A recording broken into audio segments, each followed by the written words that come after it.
There's a particular moment that experienced trading desks recognize before the algorithms fully confirm it. Crude oil futures gap upward on thin volume.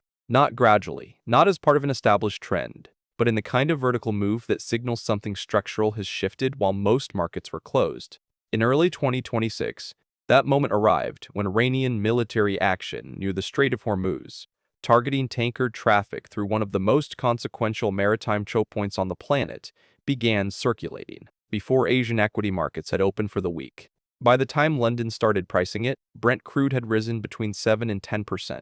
West Texas Intermediate followed. Freight insurance premiums for Persian Gulf transits moved almost immediately. Shipping firms began rerouting or pausing operations. The Strait of Hormuz, through which approximately 20% of the world's seaborne petroleum trade passes daily, roughly 21 million barrels, had become a live, priced geopolitical risk event. What followed was predictable in its pattern, if not its precise scale.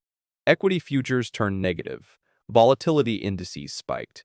Risk models across institutional desks adjusted cross-asset exposure. Central bank officials who had spent recent months navigating the delicate balance between residual inflation pressure and fragile growth issued carefully worded statements acknowledging that prolonged conflict could complicate the energy cost environment.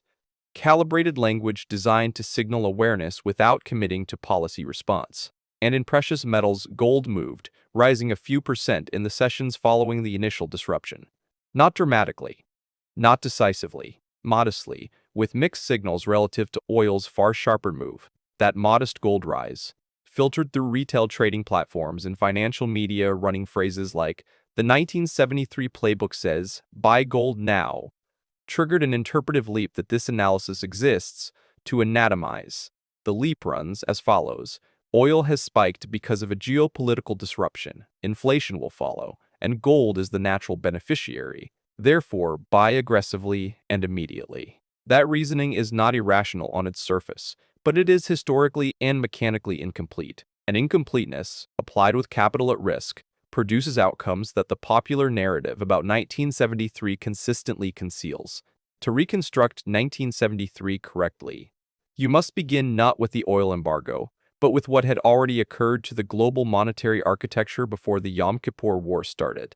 By August 1973, the Bretton Woods system, the post-World War II arrangement under which major currencies were pegged to the US dollar, and the dollar was convertible to gold at $35 per ounce, had been functionally dismantled. Richard Nixon closed the gold window in August 1971, ending dollar-gold convertibility unilaterally. The Smithsonian Agreement of December 1971 attempted to establish a revised fixed-rate structure, but it lasted barely 14 months before a second formal dollar devaluation was required in February 1973.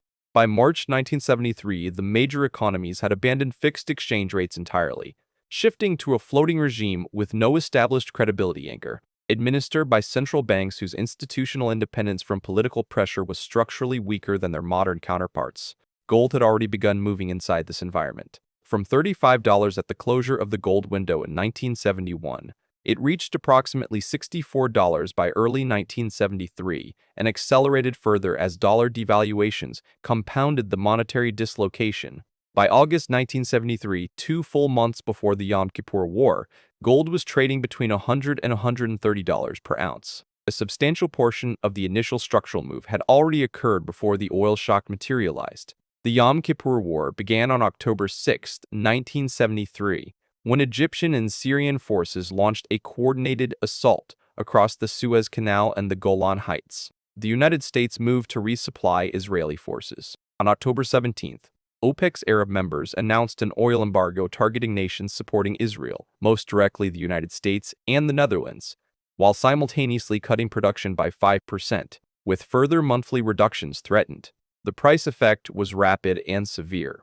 Arabian light crude moved from approximately $3 per barrel to $11.65 by January 1974, a near quadrupling in under 3 months. U.S. CPI, already running at 6.2% in 1973, reached 11.0% in 1974. That inflationary surge arrived not in a stable monetary foundation, but on top of an environment that Federal Reserve Chairman Arthur Burns had allowed to become chronically permissive, driven by a combination of political pressure from the Nixon White House and an analytical framework that treated inflation as primarily a cost-push phenomenon beyond effective monetary control. The Fed funds rate rose above 10% briefly in mid-1974, but remained behind the realized inflation curve throughout. Real rates, the Fed funds rate minus actual inflation, stayed negative or barely positive during the critical period. That policy failure is the structural variable most observers strip out when they invoke 1973 as a gold case study, and it is mechanically the variable upon which everything else in the analysis depends. Here's what gold actually did, not the version compressed into a single upward-sloping line on presentation slides. After the embargo hit in October 1973, gold continued a move that was already underway, reaching approximately $197 per ounce by December 1974. That looks like confirmation. What happened next is what the narrative consistently suppresses. From that December 1974 peak, gold fell to approximately $103 per ounce by August 1976, a drawdown of nearly 48%, sustained across 20 months, while U.S. inflation remained between 5 and 9% annually throughout that entire period.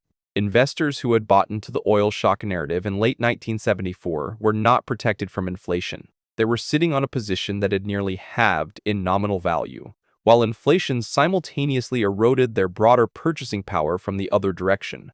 They were not hedged, they were punished. By timing, by sequence, and by the misidentification of which phase of the cycle they were actually entering. Understanding why requires distinguishing between the tactical and structural drivers of gold's price.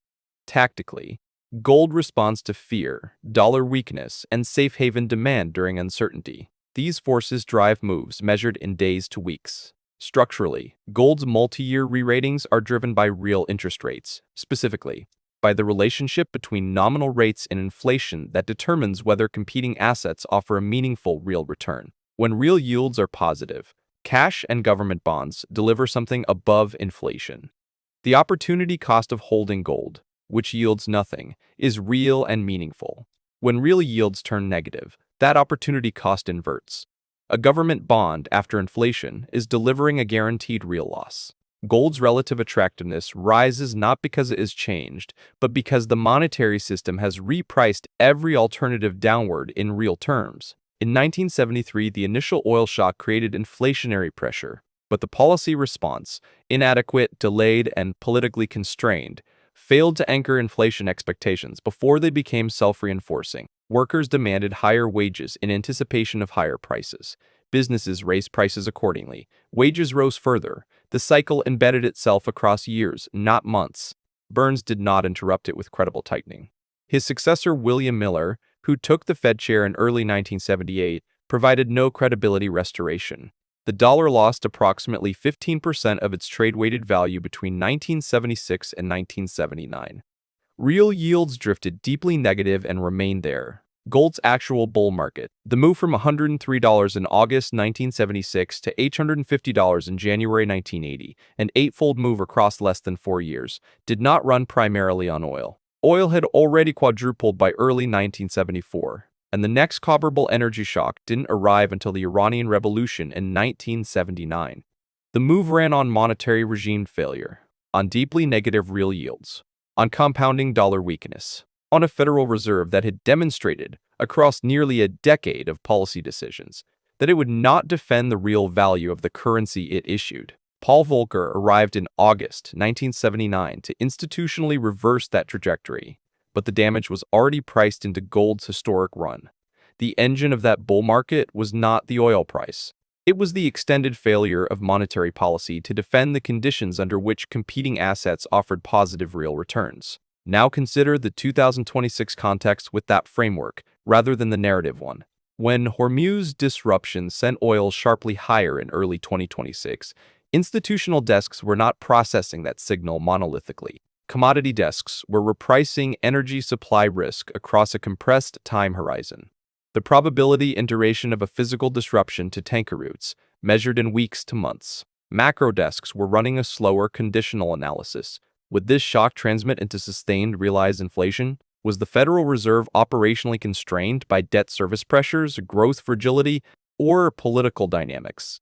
And its capacity to respond with sufficient credibility to anchor long-term expectations? Were 5-year break-even inflation rates drifting materially above their established range? Were real yields on inflation-protected securities beginning to compress in a directional, sustained manner, or merely fluctuating within a well-established band? Gold's modest rise in the immediate aftermath of the Hormuz escalation reflected a tactical safe haven move, markets pricing tail risk over an uncertain duration, not confirming a structural monetary regime shift. The US dollar remained broadly supported by Fed policy expectations. Real yields, while below their post-pandemic peaks, had not entered the sustained negative territory that would mechanically collapse the opportunity cost of holding gold versus competing assets. Institutional risk models were not equating an energy spike with an imminent monetary breakdown. They were watching for the transmission chain to confirm, for the energy shock to generate realized inflation persistence, for that persistence to constrain the policy response, for that constraint to compress real yields, for that compression to begin eroding monetary credibility over quarters, not days. That chain was not yet confirmed. Each link is a conditional confirmation gate, not an assumption. And that distinction between what retail participants saw at the surface level, oil up, gold up, therefore buy more gold, and what institutional models were measuring at the structural level, sequential confirmation gates not yet cleared, is the core of the misread. The transmission pathway from energy shock to sustained gold bull is real, but it is neither automatic nor rapid. Higher energy costs flow into production costs, then into consumer prices. The degree to which that becomes embedded inflation depends on how quickly those pressures reach wages and services, and crucially on whether they become expected, incorporated into forward-looking wage negotiations and long-term contracts. If central banks respond credibly and with sufficient speed, they can interrupt the self-reinforcing cycle before expectations become unanchored. If their credibility holds and their tools remain operationally available, real yields stay competitive. Monetary confidence remains intact, and gold's structural case does not fully develop. The energy shock creates pressure. The institutional response determines whether that pressure escalates into a regime event. In 1973, the institutional response failed across a decade, not a quarter. The Burns Fed was politically compromised, analytically misaligned, and operationally too slow to interrupt the compounding cycle before it became self-sustaining. Real yields went deeply negative and stayed there for years. Dollar credibility eroded progressively through repeated demonstrated unwillingness to accept the growth costs of genuine tightening. Gold has priced that deterioration. Not the oil shock itself, but the sustained failure to maintain monetary conditions that gave competing assets positive real returns. Investors who understood that sequence, who waited for confirmed real yield compression and credible signs of monetary credibility erosion, rather than chasing the initial oil-driven move, captured the structural multi-year move. Investors who bought the December 1974 spike into the inflation narrative were sitting on a 48% drawdown 20 months later, still waiting for the thesis to work. The present period contains structural elements worth serious monitoring. Elevated sovereign debt levels increase the political cost of sustained rate increases, creating pressure on central banks to tolerate inflation above target rather than accept deep recessions. Central bank communication around supply-driven inflation has historically been more permissive than around demand-driven inflation, creating risk of delayed response, and an energy disruption that complicates the inflation picture precisely when policymakers had hoped to communicate stable conditions, adds genuine complexity to the policy calculus. These elements are not noise. They represent real stress vectors, but they are not, in isolation, confirmation of a 1970s monetary replay. The Federal Reserve's institutional independence and inflation targeting framework are structurally more robust than what Burns operated with under Nixon. Long-term inflation expectations, measured through market instruments and surveys, have not shown the sustained drift above anchored ranges that characterized the late 1970s before Volcker's intervention. The structural differences matter and must be weighed alongside the structural similarities.